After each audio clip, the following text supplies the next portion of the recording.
तो ये प्रोड्यूसर नाम का जो आदमी होता है फिल्म में, वो फिल्म तो बनाना चाहता है, पैसे तो डालना चाहता है, लेकिन उसकी एक प्रॉब्लम होती है, उसकी मजबूरी होती है। वो पैसे गिनता है, कितने पैसे यार, कितने पैसे, कितने पैसे, कितने पैसे यार। तो प्रोड्यूसर क्या बोलता है कि बेटा तुमने बस 12 मिनट की फिल्म बनाई, हमने इतने पैसे डाले, इतने पैसे हमको आ गए, अभी तुम 14 मिनट की क्यों बनाते हो, मेरा खर्चा क्यों बढ़ाते हो। तो उपन्यास से और साहित्य में एक कॉन्सेप्ट, एक संकल्पना थी जिसको एपिक बोलते हैं, महाकाव्य बोलते हैं। तो महाकाव्य, एपिक, ये साहित्य में माना जाता था। तो ये पहला पागल आदमी था, बोला यार ये साहित्य में महाकाव्य बन सकता है, एपिक बन सकता है, तो सिनेमा में क्यों नहीं बनना सकता। और उन्होंने पहली फिल्म वो उस तरह से एपिक बनाया, महाकाव्य। तो अमेरिकन प्रेसिडेंट है, उन्होंने बोला कि यार बहुत अच्छी फिल्म है, उन्होंने प्रेसिडेंट ने बोल दिया कि बहुत अच्छी फिल्म है, ऐसा कुछ कुछ उन्होंने बोल दिया। उसको जाके कंट्रोवर्सी हो गई। अभी सिनेमा को लेकर जो कंट्रोवर्सी, ये भी यहाँ से शुरू हो गई। पहली कंट्रोवर्सी, और जिसको ना सिर्फ अमेरिका में हुई, दुनिया भर को पता चला कि एक फिल्म को लेकर कंट्रोवर्सी हो गई। अच्छा। और उन्होंने क्या किया कि एक वॉर ख़त्म होता है और बीच में एक ऐसा कुछ विजुअल आता है, एक छोटा सा सीन आता है उसमें। और वो सीन क्या है कि एक माँ दिखती है और एक मराठी में पालना बोलते हैं, उसको क्या बोलते हैं, झूला। झूला। तो बच्चे का झूला होता है ना, तो झूले में बच्चे को रखा हुआ है और माँ बैठी है और झूला हिला रही है, झूला रही। बस इतना ही है। बाद में फिर दूसरा एपिसोड शुरू होता है, फिर माँ दिखती बच्चे थे, फिर एक तीसरा एपिसोड वॉर का, और फिर झूला दिखता है। तो he wanted people to interpret visual medium, लेकिन कुछ कहानियाँ ऐसी होती है कि डायलॉग आने चाहिए ना।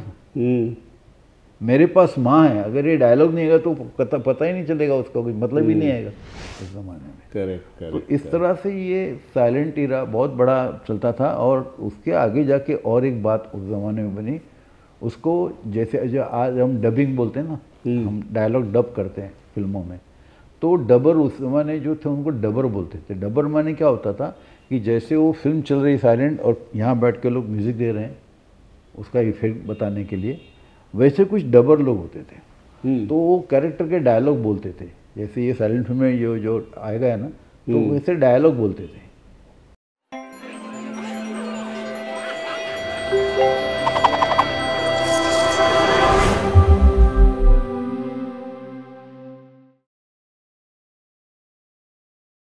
तो ये प्रोड्यूसर नाम का जो आदमी होता है फिल्म में, वो फिल्म तो बनाना चाहता है, पैसे तो डालना चाहता है, लेकिन उसकी एक प्रॉब्लम होती है, उसकी मजबूरी होती है। वो पैसे गिनता है, कितने पैसे यार, कितने पैसे, कितने पैसे, कितने पैसे यार, अभी दिए थे कितने पैसे। तो ये तब से था। तो ये ग्रिफिथ साहब जब फिल्म बनाने शुरू कर दी उन्होंने, तो तब फिल्म की जो लंबाई थी 10 मिनट, 8-10 मिनट, 12 मिनट में कहानी बता देते थे। तो ग्रिफिथ साहब तो मैंने बताया कि बहुत बड़ी बड़ी नावल पढ़ते थे और नावल का कैनवास तो बड़ा होता था। तो हर फिल्म में वो फिल्म की लेंथ जो थी ना, वो 5 मिनट से 2 मिनट से बढ़ाते रहते, 2 मिनट 5 मिनट बढ़ाते रहते। तो प्रोड्यूसर क्या बोलता है कि बेटा तुमने बस 12 मिनट की फिल्म बनाई, हमने इतने पैसे डाले, इतने पैसे हमको आ गए, अभी तुम 14 मिनट की क्यों बनाते हो, मेरा खर्चा क्यों बढ़ाते हो। तो उसको खर्चे की चिंता है। 2 मिनट से 2 मिनट का खर्चा होता है तो बजट बढ़ता है मेरा, तुम बजट क्यों बढ़ा, तो 12 मिनट में काम तो चलता है अपना, पैसे भी आते हैं। लेकिन वो तो कलाकार था, उसको जो 12 मिनट में, पहली बार मैंने एक फिल्म में 12 मिनट में कुछ कहा, लेकिन अगर 15 मिनट की फिल्म बनाऊंगा तो कुछ और बता सकूँगा। तो उसकी इस तरह से उसकी भूख बढ़ती है कलाकार की। वो तो बड़े बड़े सपने देखने वाला आदमी होता है, और प्रोड्यूसर सिर्फ पैसे गिनते बैठता है, जो इन्वेस्ट करता है उसके वो गिनता है, और जो आते हैं वो गिनता है, नहीं आए वो भी गिनता है। इसके लिए तो बस बनाना है, कलाकार है, उसके लिए तो एक दुनिया खड़ी करनी है। तो इस तरह से ग्रिफिथ साहब ऐसे हर फिल्म के बाद उसके लेंथ बढ़ता है, बढ़ गए, और यह चलता रहा। लेकिन उनकी फिल्मों से बहुत सारे पैसे कमाए प्रोड्यूसर ने। लेकिन 1913 में उन्होंने बोला यार बस हो गया, ये तेरे साथ हम फिल्म नहीं करना चाहते हैं। क्यों? क्योंकि तुम मेरे खर्चे बढ़ाते हैं, मुझे फिल्म नहीं करनी तुम्हारे साथ। ओके। बोला ठीक है मत करो, वो निकल गया। तो उनका एक दोस्त था, वो भी उनके साथ में काम करता था, वो दोनों ने मिलके खुद की कंपनी बनाई 1913 में। उन्होंने बनाई कंपनी और 2 साल तक उन्होंने काम किया। 2 साल, जैसे मुग़ल आज़म को 5 साल लगे, 10 साल लगे, ये कहानी हमने सुनी ना। वो पहली बार दुनिया में एक ऐसी फिल्म बनी, उसको 2 साल लगे बनाने के लिए। इसका लेंथ क्या होगा फिल्म का? ये 2 घंटे की फिल्म थी। पहली 2 घंटे की? पहली 2 घंटे की भी। उसमें उन्होंने क्या दिखाया, क्योंकि ये क्या कहते थे, ये जो मैंने बताया शुरू में कि ये जो ग्रिफिथ है ना, बर्थ ऑफ अ नेशन, वो जो फिल्म का नाम था बर्थ ऑफ अ नेशन। तो ये जो ग्रिफिथ साहब थे ना, ये पढ़ने वाले थे, तो नॉवेल पढ़ते थे, उपन्यास पढ़ते थे। तो उपन्यास तो उस ज़माने में बहुत बड़ी बड़ी 800, 1000, 100 पाने, 1000 पानों की होती थी। उसका कैनवास बड़ा होता था। तो उपन्यास से और साहित्य में एक कॉन्सेप्ट, एक संकल्पना थी जिसको एपिक बोलते, महाकाव्य बोलते हैं। तो महाकाव्य, एपिक, ये साहित्य में माना जाता था। तो ये पहला पागल आदमी था, बोला यार ये साहित्य में महाकाव्य बन सकता है, एपिक बन सकता है, तो सिनेमा में क्यों नहीं बनना सकता। और उन्होंने पहली फिल्म वो उस तरह से एपिक बनाया, महाकाव्य। ये बर्थ ऑफ नेशन क्या था, तो अमेरिकन सिविल वॉर, उसको लेकर फिल्म बनाई। और उसमें क्या क्या था, आप वो फिल्म देखिए, उसमें क्या क्या था। आज जैसे हम बोलते हैं ना कि एक युद्ध या एक वॉर का सीन है, तो हज़ारों सैनिक दिखाने आपको, बड़े पैमाने में भीड़ दिखानी है, लोग आ रहे हैं, ये हो रहा है। अभी उसके लिए कैमरा भी वैसे चाहिए। वो पहली बार उन्होंने किया। उस फिल्म में पूरा सिविल वॉर है और लाखों लोग, हज़ारों लोग, एक्स्ट्रा लोग वहाँ पे काम कर रहे हैं। तो ये और साइलेंट फिल्म थी? पूरी साइलेंट। ओके। लेकिन इसमें म्यूज़िक था? नहीं, म्यूज़िक बाहर से दिया जाता था उस ज़माने में। वो म्यूज़िक ने अपने, अभी मैं एक बार बता दूँ म्यूज़िक का क्या होता था। जब ये साइलेंट फिल्म दिखने तो लोग खाली देखते थे, कुछ होता नहीं था।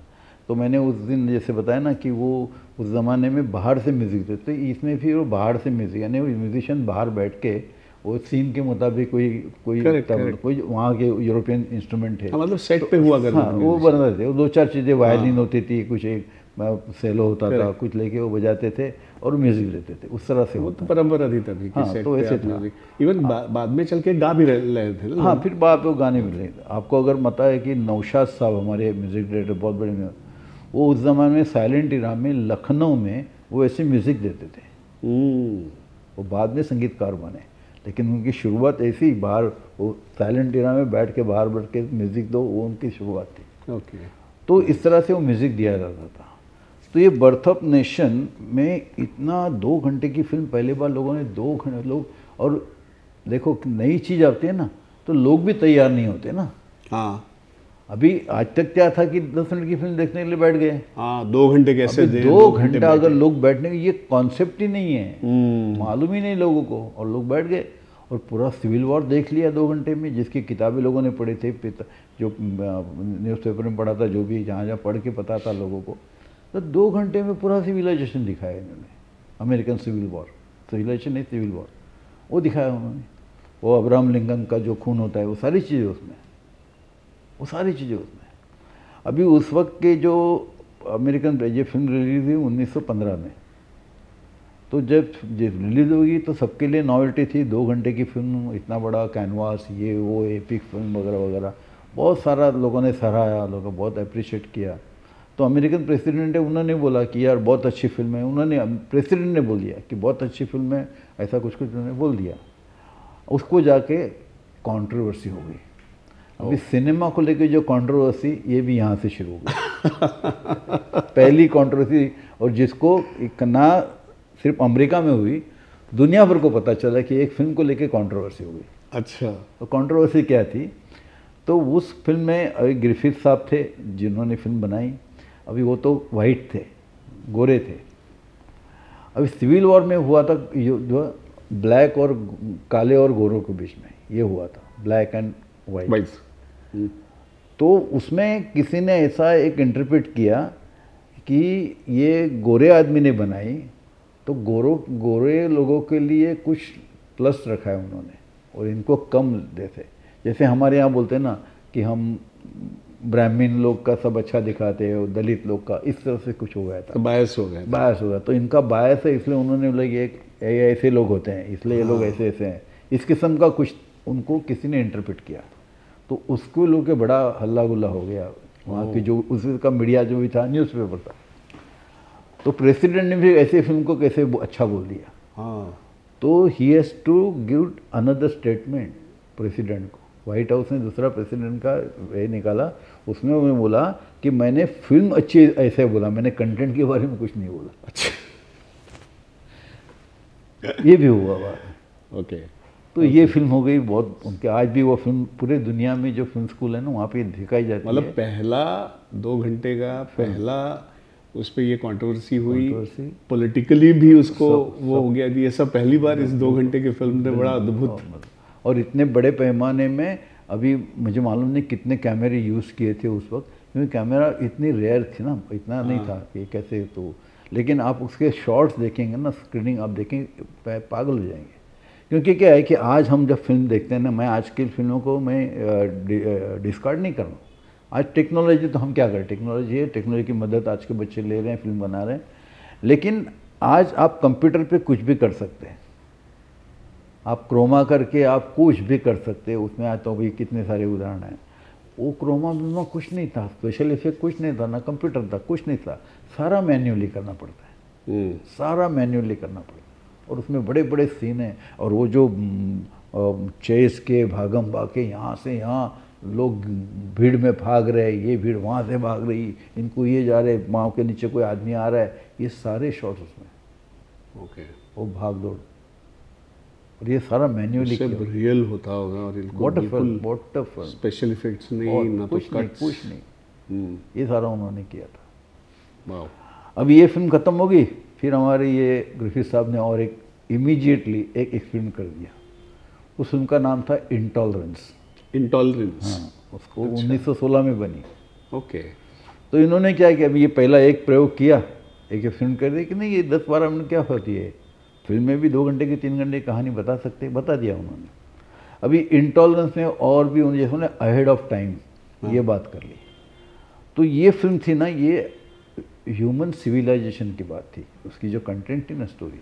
तो उसमें 3 युद्ध बताए 2000 साल के, 2000 साल का ह्यूमन सिविलाइजेशन बोलते हैं ना, वो पूरा उसमें था।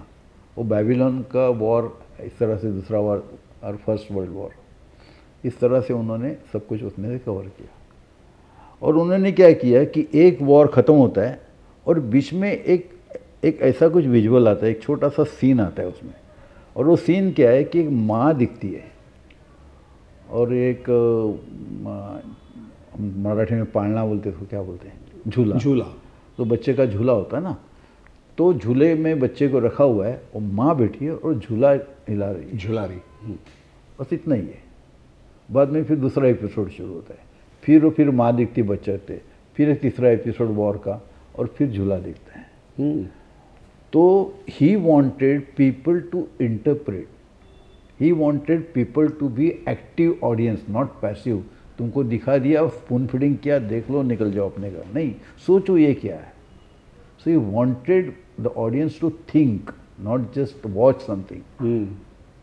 इसलिए ये फिल्म बनाई, ये पहली फिल्म है, एक्सपेरिमेंटल फिल्म है दुनिया की। तो उसका इंटरप्रिटेशन ये था कि through that he wanted to tell people, ये वॉर सब चलते हैं ना, ये वॉर आदमी को कुछ नहीं देगा, ये प्यार मोहब्बत, ये ममता आदमी को जिंदा रखेगी। थोड़ा सा आपको इमेच्योर लगेगा उस ज़माने के हिसाब से, अभी लगेगा, उस ज़माने में तो था। तो ही प्यार मोहब्बत ममता, इससे दुनिया आगे जाएगी, ये वॉर से कुछ नहीं होगा, ये वॉर रोकना चाहिए। This was a message. मतलब पहली बार ऐसी इमेजरी भी यूज़ की गई जो आपको क्या कहते हैं, आप एक थोड़ा सा उसका एक पर्पज़ या आप एक उपदेश कह सकते हैं कि जो देना चाहते थे वो उन्होंने मैसेज तो देना था, मैसेज देना चाहते, लेकिन वो इंटरप्रिटेटिव था। आपको इंटरप्रेट करना है, आपको सोचना है, वो रेडीमेड नहीं था। करेक्ट। क्योंकि कनेक्ट नहीं होता है ना। अगर आप देख लेंगे एक और कदम, ये माँ कौन है, ये कोई ये जो युद्ध में कोई बच्चा मर गया उसकी माँ है क्या, करेक्ट, उसको याद आ रहा है अपना बच्चा, नहीं, वैसा नहीं है। ये बीच में टोटली अलग कुछ आता है, लेकिन उसका इंटरप्रिटेशन ये है कमाल। तो ये सारा आगे जाके हमने बहुत सारी ऐसी फिल्में देखी, बहुत सारी फिल्में कराई, लेकिन पहली बार ये पहली बार एक्सपेरिमेंटल थिएटर हम करेक्ट एक्सपेरिमेंट प्रयोग किया था।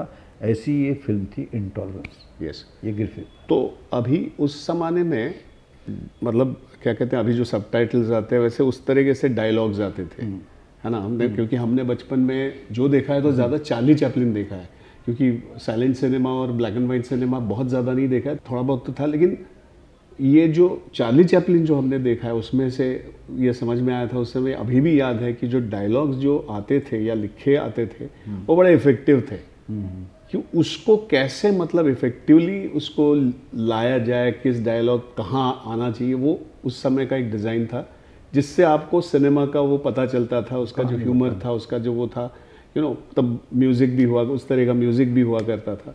तो ये डायलॉग्स कब आए उस पे जो नहीं, वो तो उसके पहले शुरू हो गए थे। हाँ। उसके पहले, लेकिन उसके पहले थोड़ा सा अगर 2 मिनट मुझे मैं आपको बताऊं कि ये जो ग्रिफिथ साहब ने जो प्रयोग किए ना, एक्सपेरिमेंट किए ना, उसकी 2 चीज़ें मैं बताऊंगा और बाद में ये आपको जो आपकी जो है उसके बारे में बोलूँगा कि ये जो इंटॉलरेंस किया उसके बाद में वो फिल्म बनाते रहे। तो 1922 में उन्होंने एक एक्सपेरिमेंट किया कि फिल्म में साउंड लाए।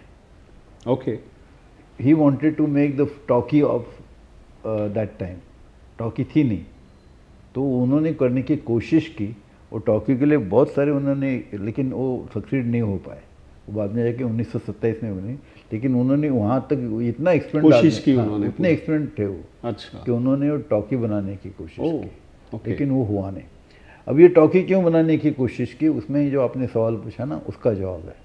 क्योंकि क्या था, वो साइलेंट इरा में जब कहानी आगे चलती है तो बीच बीच में उसको वो कार्ड आते हैं, जो कार्ड में कई डिस्क्रिप्शन लिखा हुआ है, हाँ, कि ये हो रहा है, और बहुत सारे वो डायलॉग होते थे।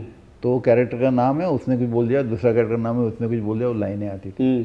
क्योंकि कुछ चीज़ें ऐसी होती थी ना, वो एक्शन से पता चलता है, कोई पानी पी रहा है, कुछ एक्शन से, लेकिन कुछ बोल रहा है तो उसमें से अगर कहानी आगे जा रही है तो वो लोगों को सुनना चाहिए ना, लोग सुन तो नहीं सकते, साउंड तो है नहीं, इसलिए उसकी ज़रूरत पैदा हुई कि ये रखना चाहिए। तो उसमें सिर्फ डायलॉग, वहाँ तो इंग्लिश फिल्म थे, जैसे चार्ली चैपलिन की फिल्म में आप देखते तो इंग्लिश में आता है सारा कुछ। तो ये दुनिया भर में सब जगह शुरू हो गया। क्या होता था कि फिल्म एक ऐसा मीडियम में एक साथ सब जगह शुरू होता था। वो पहुँच जाती बात है कि अरे उन्होंने ऐसा किया, चलो हम भी करते हैं, इसने ऐसा किया हम भी ऐसा करते हैं। इस तरह से cinema was growing all over the world at a time. अभी उसमें कलाकार अलग थे, कोई उसके प्रयोग अलग हो रहे थे, एस्थेटिक में कुछ अलग हो रहा, तो वो बात अलग है। लेकिन जो टेक्नोलॉजिकली और सिनेमेटिक लैंग्वेज जो बोलते हैं वो सब जगह एक साथ हो रही थी। तो इसमें से ये बात आ गई कि ये इसको ये डायलॉग डालने चाहिए ताकि लोग समझ पाएँ कि ये इन्होंने क्या बोला, और उस पर लोग हंसते थे फिर बाद में। तो ये उसका जो आता था उसका भी डिज़ाइन बहुत अच्छी तरह से करते थे, खाली लाइनें नहीं आती थी, उसको एक फ्रेम होता था, डेकोरेटिव करते थे, ये भी करते थे, अच्छा दिखना चाहिए ना फ्रेम, क्योंकि this is a visual medium, it should look good, वो भी ध्यान रखते थे। तो उसकी ज़रूरत वहाँ से पैदा होगी और वो शुरू हो गया। और दूसरा, साउंड तो अभी था नहीं फिल्म में, साइलेंट है, तो फिर जैसे मैंने थोड़ी देर पहले बताया कि वो बाहर संगीतकार बैठे थे, बजाने वाले संगीतकार जो बजाने वाले बाहर बैठे थे, और वो सीन के मुताबिक उनको एक डिज़ाइन किया जाता है कि भाई इधर वायलिन बजाओ, इधर ये बजाओ, इधर थोड़ा दुख का मामला है, इधर आनंद का मामला है, इस तरह से आप बजाते रहो और लोग सुनते रहेंगे, उसका इफ़ेक्ट आएगा, लोगों को अच्छा लगेगा। तो जैसे हम बोलते कि सिनेमा के बारे में हम बोलते कि सिनेमा क्या है, तो cinema is a visual and then audio, ये दोनों को फिर एडिट करते बाद में सिनेमा बनता है। तो ये उसका स्ट्रक्चर है। तो सिर्फ विजुअल से सिनेमा नहीं बनता। अभी साउंड का मतलब भी क्या है, अभी ये आगे वाली बात है, लेकिन मैं आपको खाली यहाँ आया तो बता दूँ कि कुछ लोग ऐसे होते हैं ना, बड़े क्या बोलते हैं उसको, कि नहीं फिल्म इज़ अ विजुअल। अरे बाबा ठीक है ना, film is a visual medium, लेकिन कुछ कहानियाँ ऐसी होती है कि डायलॉग आने चाहिए ना। मेरे पास माँ है, अगर ये डायलॉग नहीं आएगा तो पता ही नहीं चलेगा, उसका कोई मतलब ही नहीं आएगा, तो उसकी ज़रूरत है। मैं 2003 में मैं मॉस्को में जूरी था, तो वहाँ मैंने एक फ़िल्म देखी थी द स्ट्रोल नाम की। तो उसमें 90 मिनट की फिल्म थी और 87 मिनट सिर्फ डायलॉग थे, खाली 3 मिनट कुछ नहीं था। तो मुझे ऐसे टेम्पटिंग हुआ, मैं भी कुछ थोड़ा लिखने की कोशिश करने का, यार ऐसे डायलॉग मुझे लिखने को आना है कि पूरे डायलॉग में कहानी है। तो दिस इज हाफ ट्रूथ, अर्ध सत्य है कि विजुअल मीडियम विजुअल, तो वो उस ज़माने में उनके भी ध्यान में आया कि हम विजुअली तो करते, लोग समझते। अभी चार्ली चैपलिन और लॉरेल हार्डी, इनकी जो कॉमेडी थी वो स्लैपस्टिक कॉमेडी थी, उनके एक्शन विक्शन से वो जो भी होता था हंसते थे। लेकिन जो सीरियस कहानी तो क्या करे, सीरियस कहानी तो क्या करे, वो तो बताना पड़ेगा। और जब दादा साहेब फाल्के की बात हमने की थी, तो दादा साहेब फाल्के ने जब शुरू किया तो उस ज़माने में क्या था कि सोशल कहानियाँ बहुत कम बनती थी साइलेंट इरा में। उसका कारण ये था कि लोग समझेंगे कैसे, कि समझो अभी एक कोई सोशल इश्यू को लेके कोई आप फिल्म बनाते, तो इश्यू क्या है, ये 2 कैरेक्टर 4 कैरेक्टर ये क्या बोलना चाहते हैं उसके बारे में, उनकी मन की बात क्या, उनके दिमाग में क्या चलते हैं, वो सोच विचार क्या है, वो तो बोले बगैर आएंगे नहीं ना, वो कर नहीं सकते थे।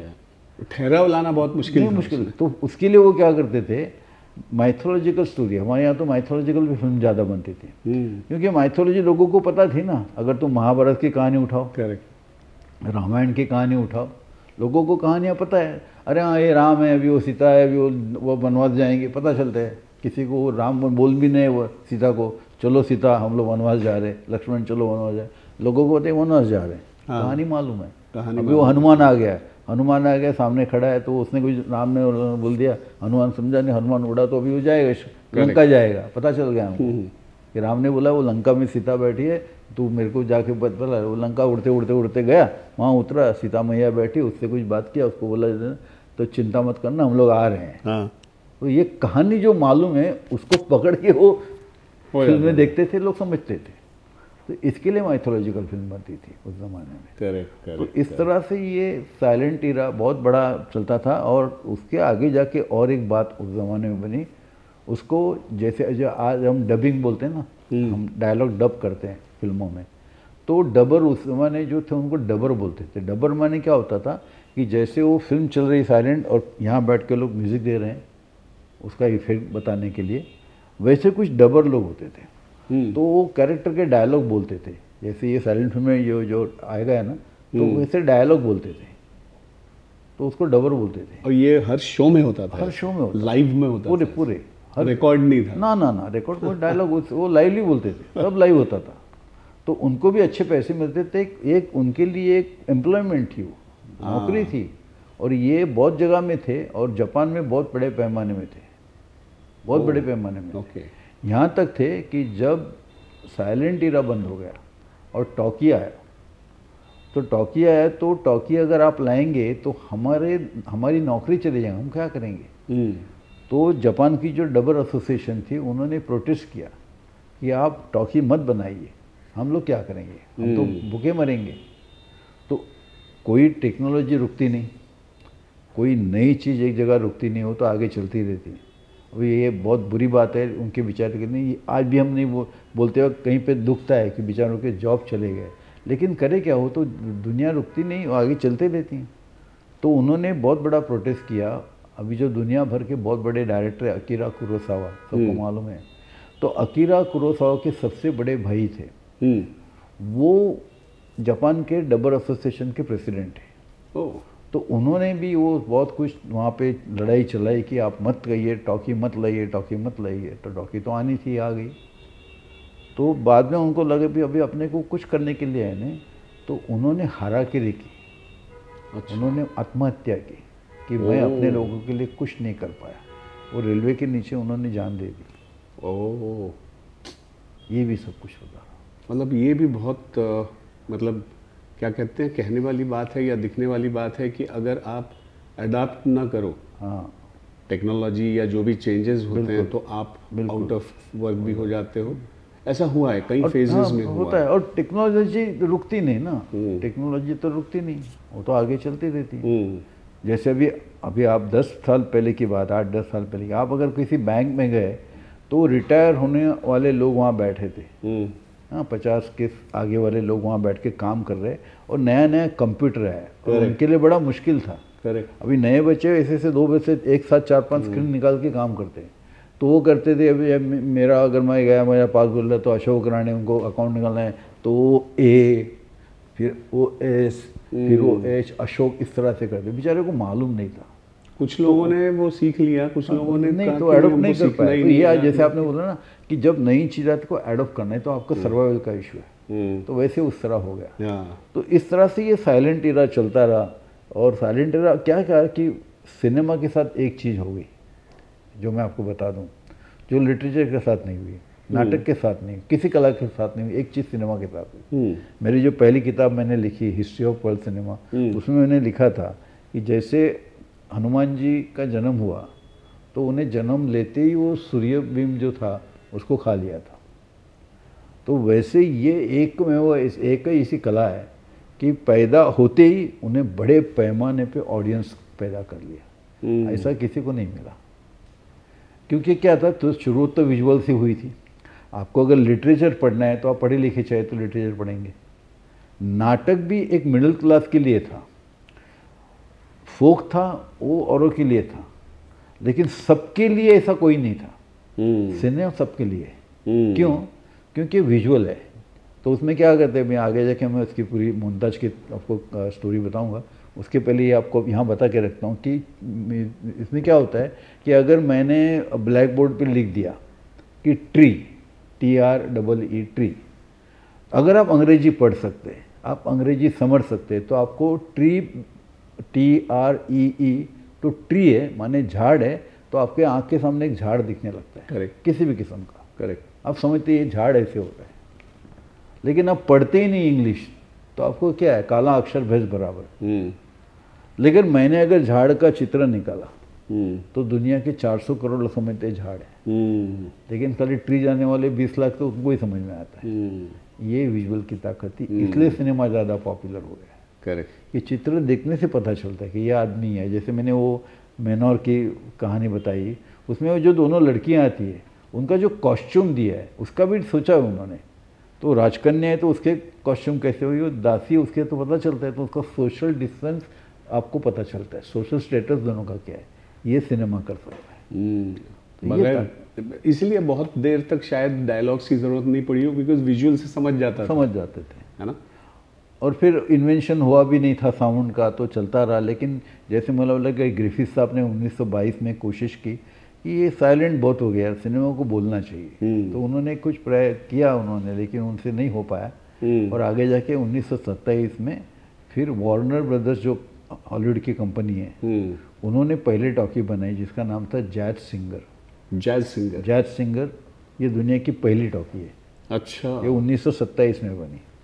अभी इसकी भी एक कहानी, जैज सिंगर क्यों फिल्म का नाम। हाँ। वो कहानी ऐसी है कि अगर आपको अभी साइलेंट फिल्म बनाते थे तो जैसे हम लोग जैसे स्क्रिप्ट को ब्लूप्रिंट बोलते हैं ना, तो उस समय में क्या था कि ये ऐसी कहानी है, अभी ये करेंगे, ये ऐसा एक सीन होगा, ऐसा एक सीन होगा, ये होगा, ये होगा, खाली ऐसे लिखते थे, जिसको हम आज जिस तरह से स्क्रिप्ट बोलते हैं वैसे नहीं लिखी जाती थी।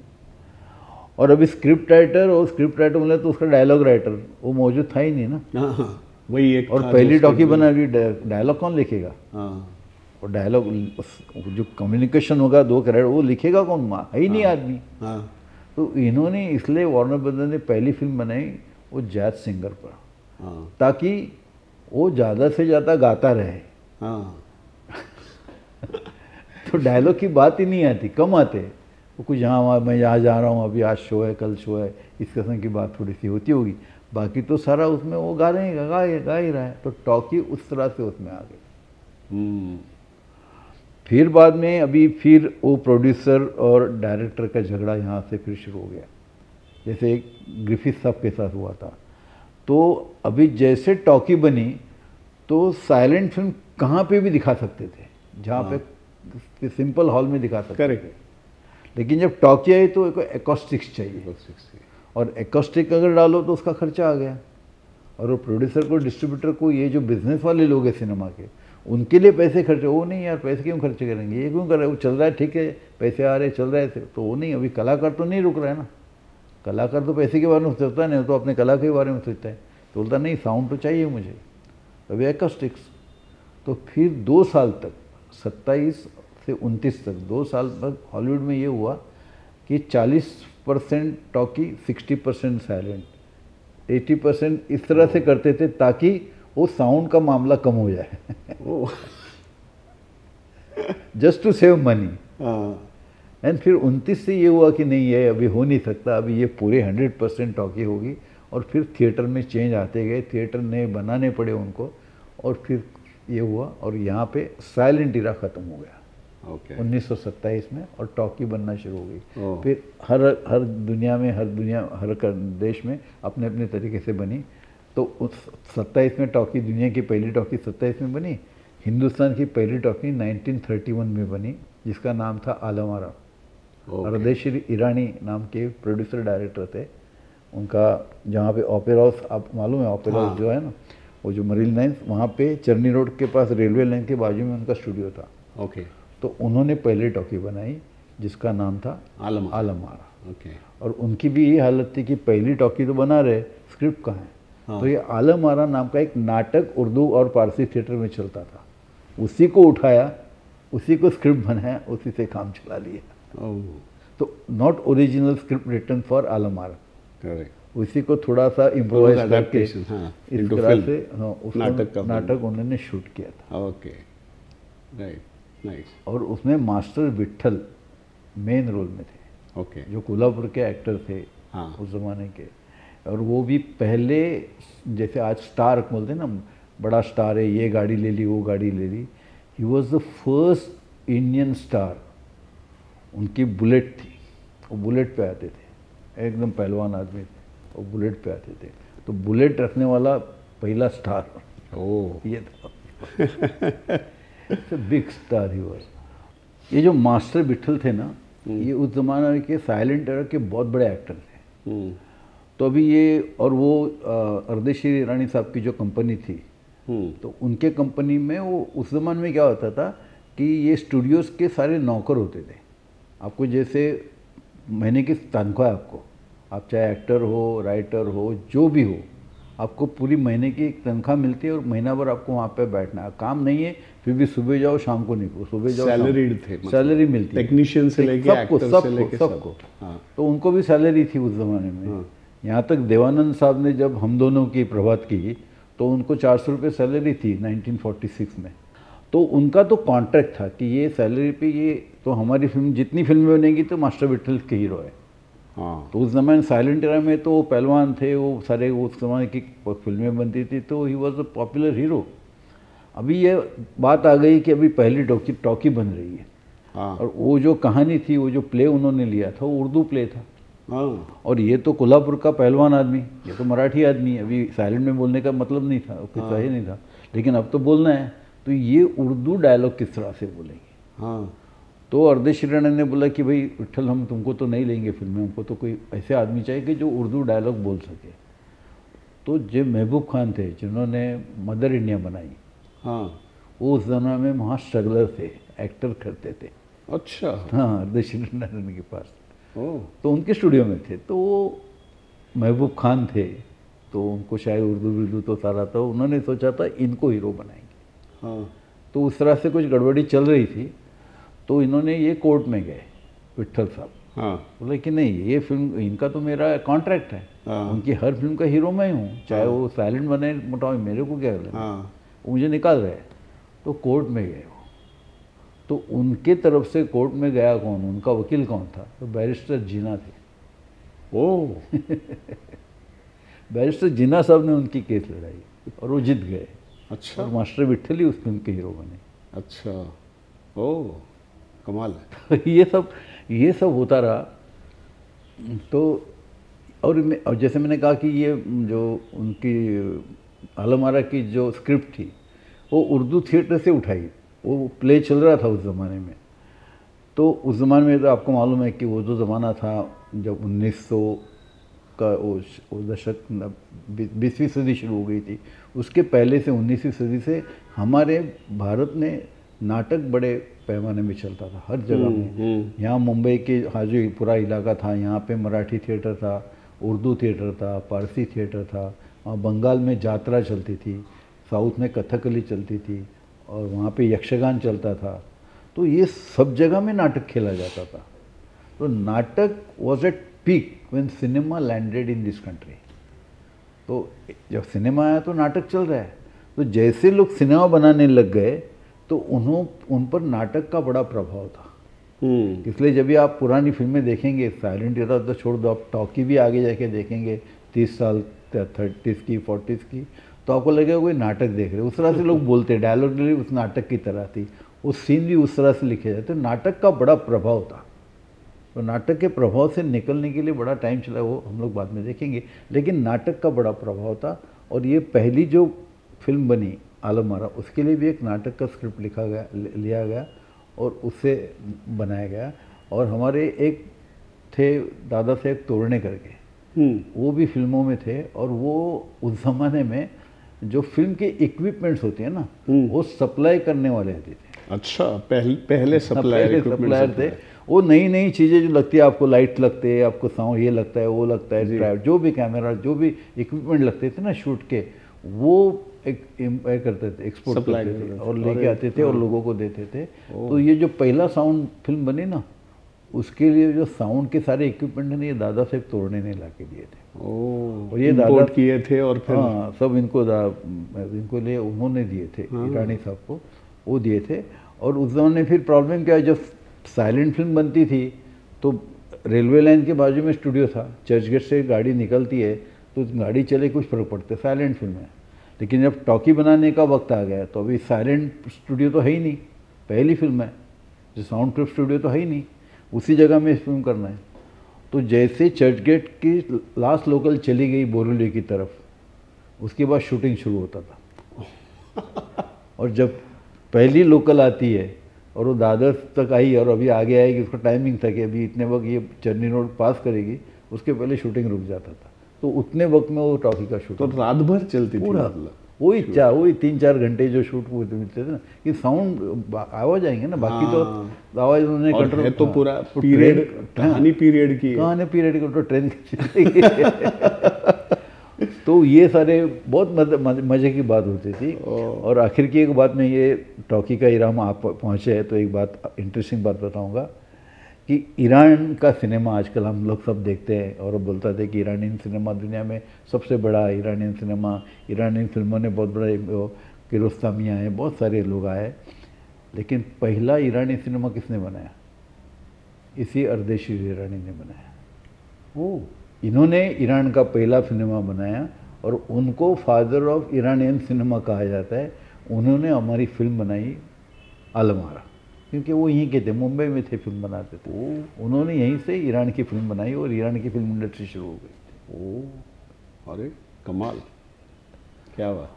तो ये रहा हमारा साइलेंट एरा का जो भी प्रवास पूरा हुआ और हम लोग टॉकी तक आ गए। ये ऐसी बड़ी इंटरेस्टिंग। और इसमें एक चीज़ जाते जाते बता दूं कि ये जो ट्रांजिशन हुआ ना, जब साइलेंट से लेकर साउंड में, तो बहुत सारी मज़े की बातें हो गई थी, बहुत सारी। उसको लेकर एक फिल्म है सिंगिंग इन द रेन, आपने बनाई? हाँ, तो नहीं, मैंने नहीं, वो सिंगिंग इन द रेन का। अच्छा, वो सिंगिंग इन द रेन, वो सिंगिंग इन द रेन आप फिल्म देखिए। करेक्ट। तो जैसे वो साइलेंट के एक्टर थे, साइलेंट के टेक्नीशियन थे, अभी वो साउंड की फिल्म कर रहे हैं, तो क्या मज़े की बातें होती थी, उसको लेकर वो फिल्म है। ओह, आप देखिए ज़रूर। यस। तो ट्रांजिशन किस तरह से हुआ, कैसे उन्होंने नई टेक्नोलॉजी अडॉप्ट की और उसमें क्या क्या मज़े की बात हो गई। अभी वो हीरो और हीरोइन, इसमें बहुत बढ़िया सीन है, वो जो हीरो हीरोइन बैठे और प्यार मोहब्बत की बातें कर रहे हैं, तो वो बातें, वो बीच में फूल रखे हुए हैं। हाँ। तो वो जो माइक था ना, वो फूल के बीच में छुपा के रखा था। तो बोलते बोलते वो जो हीरो था ना, वो इतना वो प्यार में आ गया, तो उसने फूल उठाए, उसको देने गया तो वो साउंड नीचे गिर गया। ऐसी बहुत सारी चीज़ें उसमें बहुत इंटरेस्टिंग। नहीं, उसको अडॉप्ट करना, तो ये उसकी आदत, साइलेंट से लेकर बहुत सिनेमा में ये सारा बहुत कुछ होता रहा, बहुत कुछ होता रहा। उसमें से कुछ, जैसे मैंने बोला ना कि वो जो वो गाड़ी अटक गई, उन्होंने फिल्म अटक गई, उसमें से एम्बुलेंस अटक गई, उसमें से कुछ, ऐसा भी कुछ बहुत कुछ होता गया। बहुत मजे की बात है, बहुत जितनी गलतियां होती थी या जितने एक्सीडेंट होते थे, उसको उन्होंने इन्वॉल्व उसमें भी करते गए उसको।